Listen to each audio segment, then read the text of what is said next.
So you speak more of you, Mars and Stephanie are, I think, English, and I already listened for Mr. Hussein for, I think, some examples.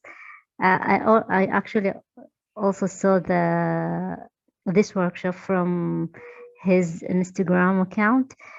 Uh, it's kind of was it's just visit to me. I don't know how.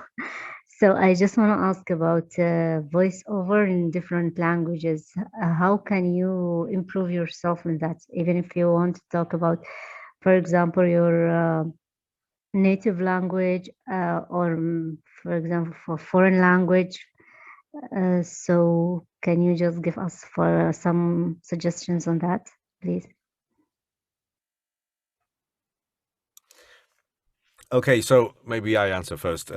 So as a bilingual, obviously, I've learned at some point that living in the UK, I'm sort of a big fish in a small pond. And recently, because of those 3 sessions for the video game, I've learned that that it is very hard for people who look for voices to find a Polish voice actors in the UK. But my point is, if I would record in my native language, I don't have to improve anything because I speak very well in my native language. And the only thing is that's most important is feeling confident that your voice is okay. I mean, you don't have to sound proper. I mean, a certain way. You be yourself always. That's your voice, and someone's going to need it. You don't have to improve anything. If it comes to my English, on the other side, well, the only thing I can improve is just, well, use my English as much as I can. That's why how I improved. I've learned English since I was 7, so I'm not sure how to tell you, well, what to tell you how I improved my language. I used to speak a lot. That is it. And I read a lot in English. So just be yourself. Work on your non-native language, as in read a lot out loud. This is the most important thing to do. And basically that's it. And talk to people in the not your native language. That's how you improve. That's how I improved. So yes, I think that's how I would answer this question. Hi, Eiman. Thank you for your question. My contribution would be, you need to learn how to apply voice elements to your reads. It's very, very important. The fact that you can speak a language does not mean that you may be able to communicate adequately to an audience or to your audiences. So to different audiences. So it's important that you learn how to apply expressions, apply elements of pace, tempo, your voice texture. All of these things have to be a right match to whatever you're reading. And most of the voiceovers that you'll be doing, including voice acting, is all about cold reads. When you're doing your cold reads and you're getting familiar with the script, you'll be able to understand what kind of mood that you can apply. I'm going to do a very quick example with English language. So if, for example, I'm trying to welcome everybody in this session and I'm saying, thank you for joining us. That's what I want to say. And I go, thank you for joining us. You know that already my emotion exudes warmth and reception. And then I say, thank you for joining us. It sounds like it sounds like I'm trying to like fight everybody up. Like, thank you for joining us. It sounds like I'm trying to fight everybody up. There's no warmth in my voice. There's no nurturing tone in my voice.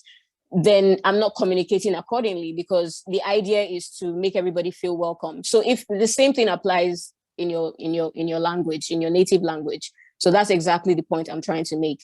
If you're not able to apply the adequate expressions and the emotions that are going to be used to convey that message accordingly to your target audience, then you're not doing a great job. So being able to align voice elements with your actual performance is very, very important. And all of this you will get to understand better with training.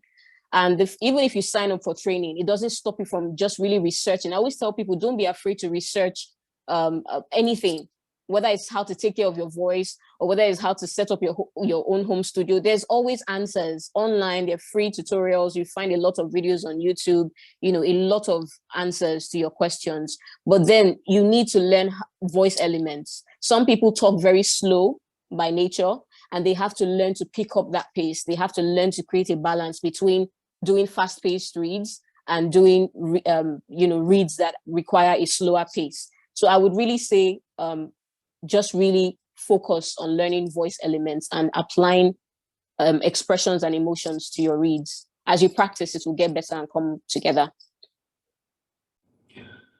Yes, Mars and Stephanie, perfect points. Very, very, very important. I'd like to add a couple of things to that, to Eiman and everyone else. Before you specialize in Lebanese cuisine, Italian cuisine, and Asian cuisine, you need to be good in the kitchen. Okay? So be good in the kitchen.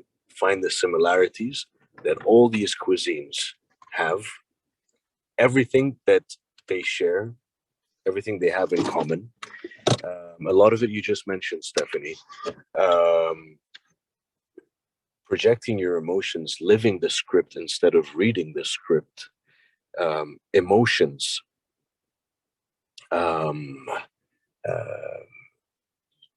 intonation, tonality, and then apply whatever is left with regards to the language, or even within the language, the accents and dialects that are required from you.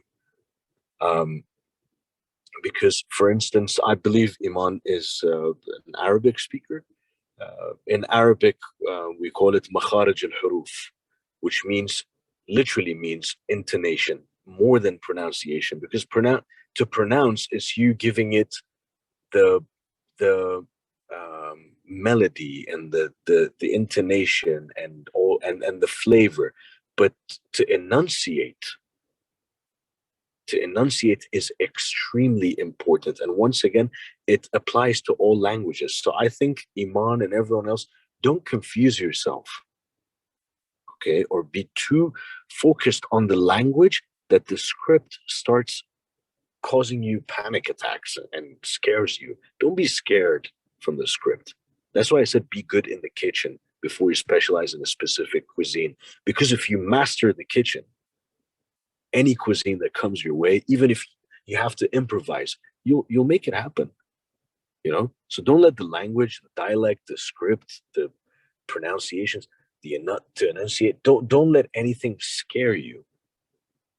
Just equip yourself with as much tools as you can. Take your voice, your tongue, your facial muscles, your mouth, take it all to the gym on a daily basis.